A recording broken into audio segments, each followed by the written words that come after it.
Now, authorities have started testing millions again for COVID-19 after 200 new cases were reported in Beijing, all linked to a 24-hour bar.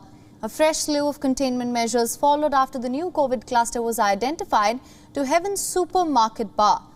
Chaoyang district of Beijing, where the bar is located, it kicked off a 3-day mass testing campaign for its nearly 3.5 million population. About 10,000 contacts of the bar's customers were traced and their residential buildings placed under lockdown. Further, some of the school reopenings that were planned in the district, those were postponed as well. Authorities call the situation ferocious and explosive as the 200 infected persons linked to the bar work or live in 14 out of the 16 districts of Beijing. Dine-in services at Beijing restaurants resumed on the 6th of June after more than a month of stringent curbs.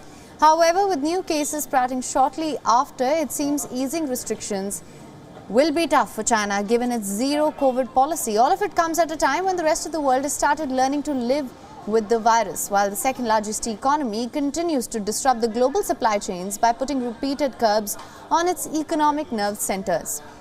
Beijing reported 51 cases for Sunday, down from 65 a day prior. China reported 143 new infections nationwide on Monday.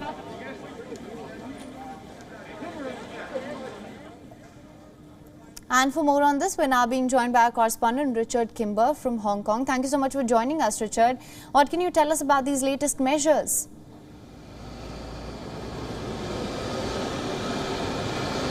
Well, they're certainly causing widespread disruptions yet again in the Chinese capital, as you say. Some 200 cases linked to one bar, but it's what happens after that that is causing international and a large level of domestic concern as well. Because, as you say, it's not just the 200 people who have been identified as testing positive for COVID-19 who are being placed under quarantine. It's tens of thousands more people who are being linked to those 200 people, and indeed anybody else who is known to have been to that bar around the same time as the patrons who tested positive. And that's causing widespread disruption for schools in the area, for a large number of residential buildings that are now in lockdown in different districts across Beijing, and raising the question again, just how much longer can China continue with this type of reaction when there are individual clusters linked to individual entertainment venues, as is the case here. Health experts here in Hong Kong who are looking at the situation across the border say this is simply unsustainable. They're calling for the Hong Kong government to look at their own policies and not copy what's taking place in Beijing, and instead try and enforce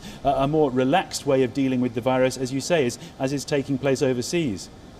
Right, absolutely. Now, frustration among residents, it's running high. It has been pointed out time and again, like you just mentioned as well, that the zero COVID policy may not be as sustainable. What can you tell us about the response to the same?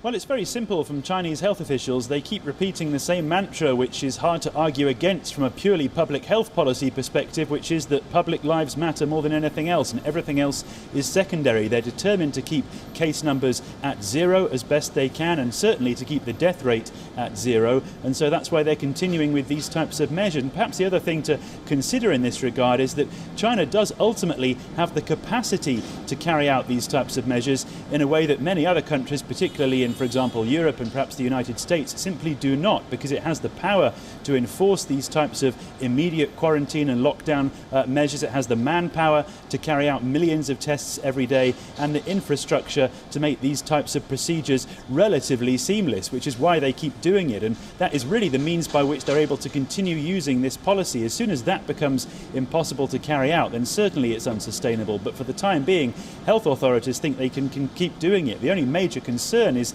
that in the medium term, and we're talking here about the next 6 months potentially, the wider spread economic impact on China's economy may simply be too much to burden them. And as many stimulus policies are being unravelled at the moment from the Chinese central bank, that really may be the major sticking point that will bring an end to this type of approach. Right, absolutely. Well, Richard, thank you so much for joining us with all the updates on this. WION is now available in your country. Download the app now. Get all the news on the move.